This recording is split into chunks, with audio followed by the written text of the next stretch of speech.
وعمل فی سنت، سنت کے مطابق زندگی گزاری، اس کا بولنا چالنا سنت کے مطابق، اٹھنا بیٹھنا نشست و برخاست سنت کے مطابق، اس کی وضع قطع لباس سنت کے مطابق، اس کا کھانا پینا غمی شادی اور خوشی تمام تقریبات سنت کے مطابق، زندگی میں قدم قدم پر سنت کا خیال رکھتا ہے، سنت کا لحاظ رکھتا ہے، یہاں تک کہ قضائے حاجت کے لیے جاتا ہے، پیشاب پخانے کے لیے بھی جاتا ہے، تو تب بھی حضور اکرم صلی اللہ علیہ وسلم کی تعلیم اور آپ کی سنت کا خیال رکھتا ہے تو وہ جنت کے اندر داخل ہوگا۔ ایک یہودی نے بطور اعتراض کے حضرت سلمان فارسی رضی اللہ عنہ سے کہا کہ تمہارے نبی کیسے ہیں؟ یہ تو نبی آخر الزماں ہیں، یہ تو سید الانبیاء ہیں، تمام انبیاء کرام کی سیادت سرداری کا تاج ان کے سر پر رکھا گیا ہے اور نبوت اور رسالت کے سلسلے کو ان کے اوپر ختم فرما دیا ہے، یہ جب تمام انبیاء کے سرتاج اور سردار ہیں تو ان کی شایان شان نہیں کہ معمولی معمولی باتوں کو بھی تعلیم دیں، یہ تمہارے کیسے نبی ہیں اتنے اعلیٰ اور اشرف نبی اور معمولی معمولی باتوں کی تعلیم دیتے ہیں کہ پیشاب کس طریقے سے کیا جائے، پیخانہ کس طریقے سے کیا جائے، بیت الخلاء میں کس طریقے سے داخل ہوا جائے اور نکلا جائے تو کس طرح نکلا جائے۔ حضرت سلمان فارسی رضی اللہ تعالی عنہ نے جواب دیا کہ یہ کوئی عیب کی بات نہیں، یہ توہین کی بات نہیں، یہ تو بڑی عزت کی بات ہے اور بڑے اعلیٰ کامل مکمل ہونے کی بات ہے۔ ہمارے نبی جس طرح کامل اور مکمل ہیں، ہماری شریعت بھی کامل اور مکمل ہے، ہمارے آقا نے ہمارے نبی نے ہمیں بھکاری نہیں چھوڑا ہے، اللہ کے نبی صلی اللہ علیہ وسلم نے ہماری شریعت کے دسترخوان پر، ہماری زندگی کے دسترخوان پر تمام نعمتیں جمع فرما دی ہیں، ہمیں للچائی ہوئی اور نگاہوں سے دوسروں کے دسترخوان کی طرف دیکھنے کی ضرورت نہیں، یہ تو ہمارے لیے عزت کی بات ہے، سعادت اور خوش نصیبی کی بات ہے کہ ہمارے آقا صلی اللہ علیہ وسلم نے ہر چیز کی تعلیم ہمیں دی ہے، یہاں تک کہ قضائے حاجت حضور اکرم صلی اللہ علیہ وسلم نے قضائے حاجت کا طریقہ بھی ہمیں بتایا ہے۔ تو ہماری شریعت میں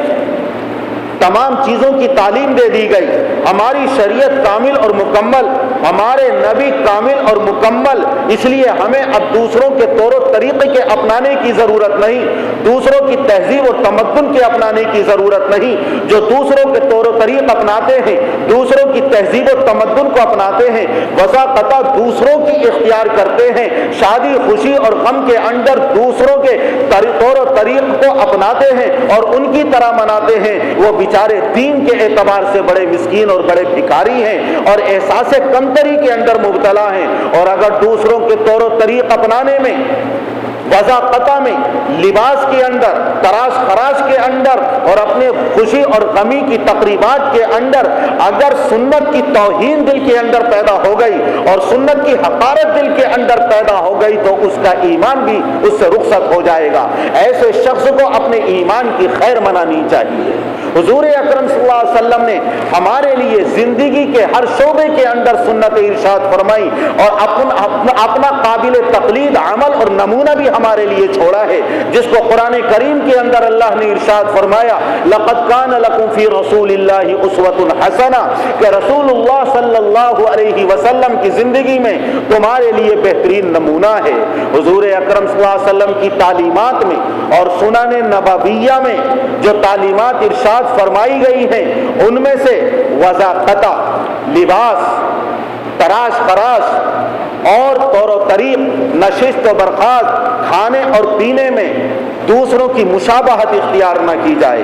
دوسروں کے ساتھ تشبہ لازم نہ آئے۔ خاص طور سے آج امت مسلمہ کے اندر ہر اعتبار سے بگاڑ، لیکن نوجوانوں کے اندر بالخلوص جو بگاڑ پیدا ہو گیا ہے وہ لباس کے اعتبار سے، وضاقتہ کے اعتبار سے بگاڑ پیدا ہو گیا۔ یہود اور نصارہ نے اپنی سوچی سمجھی اسکیم کے تحت امت مسلمہ کے نوجوانوں کو دین سے بیزار اور برگشتہ کر دیا اور ان کو محسوس بھی نہیں ہو رہا ہے۔ ان کی ایک زمانے پہلے جو میٹنگیں ہوئی تھیں اور دنیا کے بڑے بڑے پوپ اور بڑے بڑے پادری اور ان کے مذہبی رہنما جمع ہوئے اور اس کے اندر منصوبے بنائے گئے کہ امت مسلمہ کو ہم مذہب اسلام سے تو برگشتہ نہیں کر سکتے، لیکن ان کے مذہب اسلام کے اندر، ان کی تعلیمات کے اندر، ان کی شریعت کے اندر ایسے طور و طریق داخل کر دیے جائیں جو غیر غیر اسلامی ہو، وضع قطع ان کے اندر ایسی داخل کر دی جائے جو غیر اسلامی ہو، ایسے لباس کا ان کو عادی بنایا جائے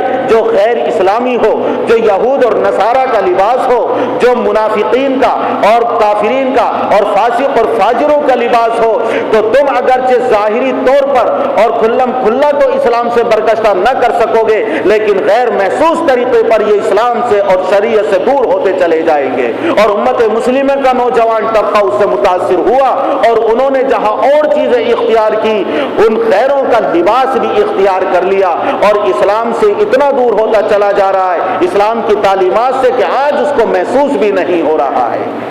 شریعت نے اگرچہ لباس کی کوئی خاص حیت بیان نہیں کی ہے، لیکن اس کے ساتھ ساتھ کچھ حدود بیان کی ہیں، کچھ پابندیاں بیان کی ہیں۔ ہر زمانے کے اندر وہ لباس سنت قرار دیا جائے گا جو اس زمانے کے علماء اور صلاح کا لباس ہو، جو اس زمانے کے حفاظ اور قراء کا لباس ہو، جو اس زمانے کے ائمہ دین اور قائدان ملت کا لباس ہو۔ ہر ایسا لباس اس زمانے کا سنت لباس سمجھا جائے گا اور اسی کی پیروی اور اتباع کرنی چاہیے۔ اس کو چھوڑ کر اگر دوسرا لباس اختیار کرتے ہیں تو وہ جس قوم کا بھی ہوگا جو اسلام کی دشمن ہوگی یا اسلام سے دور اور بیزار ہوگی، وہ ان کے ساتھ مشابہت اختیار کرنے والا سمجھا جائے گا۔ اور من تشبہ بقوم فہو منہم، جو کسی قوم کے ساتھ مشابہت اختیار کرے گا اس کا حشر انہی کے ساتھ ہوگا۔ اللہ امت مسلمہ کی حفاظت فرمائے۔ یہود اور نصارہ کا لباس ٹائی لگانا ہے، یہود اور نصارہ کا لباس شرٹ پہننا اور ان کرنا ہے، یہود اور نصارہ کا لباس کافروں اور فاجروں کا لباس شرٹ پینٹ کو پہننا اور پتلون کا استعمال کرنا ہے۔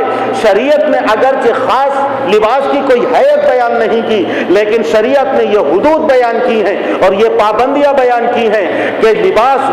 جب اختیار کیا جائے اور پہنا جائے تو لباس کے اندر سب سے پہلے ٹخنوں سے نیچے لباس نہ پہنا جائے۔ پیجامہ ہو، لنگی ہو، پینٹ ہو یا پتلون ہو یا چادر ہو، ٹخنوں سے نیچے لٹکانا اس کو حرام قرار دیا گیا ہے۔ تو سب سے پہلی شرط اور پابندی اور حد قائم کی ہے شریعت نے کہ ٹخنوں سے نیچے اس کا لباس نہ ہو۔ دوسری شریعت نے جو حد اور پابندی عائد کی اور حد بیان کی ہے وہ یہ ہے کہ اتنا چھوٹا نہ ہو اور اتنا چست نہ ہو کہ اس سے وہ اعضاء ظاہر ہو جائیں جن کا شریعت نے چھپانے کا حکم دیا ہے،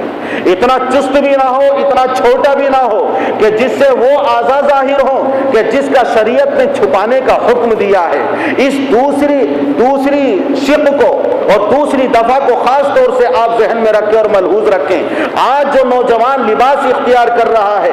اور جس کے اندر وہ ملبس ہے اور اس لباس کی قباحت اور شناخت دلوں سے رخصت ہو گئی ہے، وہ یہی ہے کہ اتنا چھوٹا لباس اختیار کیا جا رہا ہے اور چست لباس بھی اختیار کیا جا رہا ہے، جس کی وجہ سے انسان کا آگے کا حصہ بھی جس کا شریعت نے چھپانے کا حکم دیا ہے صاف نظر آتا ہے، پیچھے کا حصہ بھی اس کا صاف نظر آتا ہے، اس کے مقعد اور اس کے سرین اور اس کے آگے پیچھے کے نشیب و فراز اور ابھار، یہ تمام کچھ نظر آتا ہے۔ اور خاص طور سے جبکہ نماز کے اندر وہ کھڑا ہوتا ہے، اللہ کی بارگاہ میں کھڑا ہوتا ہے، اللہ کے سامنے کھڑا ہوتا ہے، تو اس حالت کے اندر بھی اس کے دل کے اندر ذرہ برابر خوف پیدا نہیں ہوتا کہ شریعت نے جس لباس کی اختیار کرنے کا حکم دیا اور جو غیروں کا طریقہ ہے، غیروں کا شعار ہے، غیروں کا طرہ امتیاز ہے، اسی کو اختیار کرتا ہے اور اس کے نشیب و فراز اور اس کے بدن کے وہ اعضاء مستورہ شریعت نے جس کے چھپانے کا حکم دیا ہے صاف نظر آتے ہیں۔ اور اگر سجدے میں یا رکوع میں چلا جائے، اس کی بیلٹ ڈھیلی ہو جائے یا چین ڈھیلی ہو جائے یا کمر اس کی پتلی ہو اور فٹ نہ ہو، تو سجدے کی حالت میں خاص طور سے اس کے پیچھے کا حصہ اتنا ظاہر ہو جاتا ہے کہ اس کے ظاہر ہونے سے اس کی نماز ہی فاسد ہو جاتی ہے۔ آپ نے بھی خود دیکھا ہوگا سجدے کی حالت میں، خاص طور سے پینٹ اور پتلون کی حالت میں جب سجدے میں جاتے ہیں تو پیچھے کا حصہ اس کے مقعد اور سرین کا اتنا حصہ کلم کلا نظر آ جاتا ہے کہ اس کا چھپانے کا شریعت نے حکم دیا ہے، فرض ہے، سطر کے اندر داخل ہے اور اس کے ظاہر ہونے کی صورت میں اس کی نماز ہی نہیں ہوتی ہے۔ تو دوسری شق اور اسلامی دوسری دفعہ یہ ہے کہ اتنا چست نہ ہو، اتنا چھوٹا نہ ہو جس کی وجہ سے وہ اعضاء ظاہر ہو جائیں جس کا شریعت نے چھپانے کا حکم دیا ہے۔ اور تیسری دفعہ شریعت نے یہ بیان کی ہے کہ وہ کافروں کا لباس نہ ہو، وہ فاسقوں کا لباس نہ ہو، اللہ کے باغیوں کا لباس نہ ہو۔ یہ پینٹ اور یہ پتلون اور یہ شرٹ اور یہ ٹائی یہ غیروں کا لباس ہے، یہ انگریز اس ہندوستان کے اندر لے کر آیا اور انگریز ہی دے کر گیا، اور امت مسلمہ کے نوجوان اتنے متاثر ہوئے اور فیشن پرستی سے اتنے متاثر ہوئے کہ اس کو لباس کو اختیار کیا، اور حضور اکرم صلی اللہ علیہ وسلم کی تعلیمات اور اسلامی لباس اور اسلامی طریقہ کار اس کے دلوں سے رخصت ہو گیا، اور اسلامی لباس کی اور اسلامی پوشاک کے اختیار کرنے کی جو اہمیت بیان کی گئی ہے وہ اہمیت اس کے دل کے اندر نہ رہی۔ فاسقوں کا لباس ہے، کافروں کا لباس ہے، من تشبہ بقوم فہو منہم۔ دوسری حدیث کے اندر رسول اللہ صلی اللہ علیہ وسلم نے ارشاد فرمایا من کثر سواد قوم فہو منہم، کہ جو کسی قوم کی جماعت کے کسی قوم کے افراد میں اضافہ کرے گا اس کا حشر انہی کے ساتھ ہوگا، اس کا شمار انہی میں ہوگا۔ اب جو لوگ یہودیوں کا لباس، نصارہ کا لباس، فاسق و فاجروں کا لباس اختیار کرتے ہیں ان کا شمار انہی کے زمرے میں ہوگا، میدان محشر میں ایسے لوگوں کا حشر انہی کے ساتھ ہوگا۔ یہ فلمی ایکٹر اور یہ فلمی ہیروئنیں یہ تمام کے تمام کون سا لباس اختیار کرتے ہیں، اور آج ہمارے نوجوان اگر لباس اختیار کیے ہوئے ہیں اکثر نوجوانوں کا طبقہ تو انہی فلمی ہیروئنوں کے دل دادا ہیں اور انہی کا لباس اختیار کیے ہوئے ہیں۔ ایک بات اور یاد رکھیں، جو جس سے محبت کرتا ہے اسی کے طور و طریق کو اپناتا ہے، اسی کی وضاقتہ کو اپناتا ہے اور اسی کے طریقے سے اس کو محبت ہوتی ہے۔ اگر رسول اللہ صلی اللہ علیہ وسلم سے محبت ہوتی اور صحابہ کرام سے محبت ہوتی تو علماء کرام سے پوچھ کر یا ہر زمانے کے علماء اور صلاح کا لباس دیکھ کر اسی لباس کو اختیار کیا جاتا، لیکن چونکہ حضور اکرم صلی اللہ علیہ وسلم سے محبت نہیں، چاہے زبان سے دعویٰ کرتے پھرے، علماء اور صلاح سے محبت نہیں، صحابہ کرام کی عظمت اور صحابہ کرام کی محبت دلوں کے اندر نہیں، اس لیے آج یہود و نصارہ کا لباس اختیار کیا جا رہا ہے اور فلمی ایکٹروں کا لباس اختیار کیا جا رہا ہے، کافروں، فاجروں اور فاسقوں کا لباس اختیار کیا جا رہا ہے۔ حضور اکرم صلی اللہ علیہ وسلم کی سنتوں کی اہمیت دلوں سے رخصت ہو گئی ہے۔ ایک صحابی حضور اکرم صلی اللہ علیہ وسلم کی خدمت میں آئے، آپ کو دیکھا کہ آپ کا گریبان کھلا ہوا ہے، یہ ایک اتفاقی حالت تھی اور یہ وقتی حالت تھی، ورنہ حضور اکرم صلی اللہ علیہ وسلم اپنے گریبان میں بٹن لگا کر رکھتے تھے۔ کسی وجہ سے اتفاقی طور پر وقتی طور پر ان صحابی کی نظر پڑی آپ کے گریبان پر تو گریبان کھلا ہوا تھا، وہ وہاں سے رخصت ہو کر چلے گئے اور پھر کبھی مدینہ منورہ آپ کی خدمت اقدس میں آنے کی سعادت نصیب نہ ہوئی، لیکن ایسا عشق اور ایسی محبت اور حضور اکرم صلی اللہ علیہ وسلم کے لباس اختیار کرنے کے اتنے شیدائی، اتنے دلدادہ اور اتنے فریفتہ کہ پوری زندگی اس حالت میں گزار دی کہ انہوں نے اپنے گریبان میں کبھی بٹن نہیں لگایا۔ یہ حضور اکرم صلی اللہ علیہ وسلم کی اتفاقی اور وقتی حالت دیکھی تھی، یہ مطلب نہیں ہے کہ حضور اکرم صلی اللہ علیہ وسلم ہر حالت میں اسی طرح رہتے تھے۔ اس سے یہ بیان کرنے کا مقصد ہے کہ صحابہ کرام نے حضور اکرم صلی اللہ علیہ وسلم کی ایک ایک ادا کو، ایک ایک سنت کو، ایک ایک طریقے کو ایسا محفوظ کیا اور اپنی زندگی سے زیادہ اس کو عزیز سمجھا ہے۔ حضرت عثمان غنی رضی اللہ تعالی عنہ صلح حدیبیہ کے موقع پر جب قاصد اور ایلچی بن کر مکے کے اندر پہنچے اور اپنے چچازاد بھائی کے یہاں انہوں نے قیام کیا، حضرت عثمان غنی رضی اللہ عنہ کی لنگی اور ان کی چادر نصف ساق تک تھی۔ ان کے چچا زاد بھائی کہنے لگے کہ تم مذاکرات کے لیے آئے ہو اور معاہدہ طے کرنے کے لیے، مصالحت کے لیے آئے ہو، یہاں عرب کے اندر اور مکے کے اندر جس کا کپڑا جتنا نیچے ہوتا ہے اور زمین پر گھسٹتا ہوا چلتا ہے اتنا ہی عزت و افتخار کی نگاہ سے اس کو عرب کے اندر دیکھا جاتا ہے، تم اپنی لنگی کو ٹخنوں سے نیچا کر لو اور زمین پر گھسیٹتے ہوئے چلو تاکہ مذاکرات کے اندر جان پڑ جائے اور تمہیں لوگ عرب کے عزت اور وقت اور اہمیت کی نگاہ سے دیکھیں۔ حضرت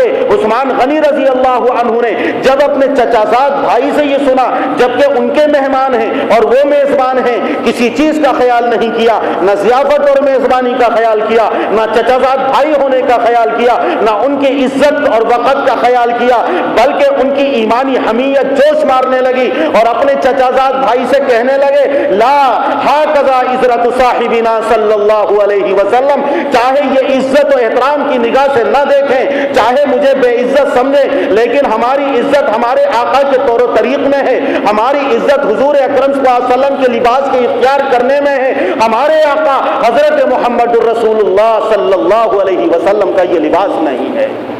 چاہے مذاکرات میں جان نہ پڑ سکے، مصالحت نہ ہو سکے اور معاہدے طے نہ ہو سکیں، تب بھی میں آقا دو جہاں صلی اللہ علیہ وسلم کے لباس کو چھوڑنا ہرگز گوارا نہ کروں گا، اور اپنی لنگی کو انہوں نے ٹخنوں سے نیچے نہیں کیا۔ اسی طرح ایک صحابی آئے حضور اکرم صلی اللہ علیہ وسلم کی مجلس میں،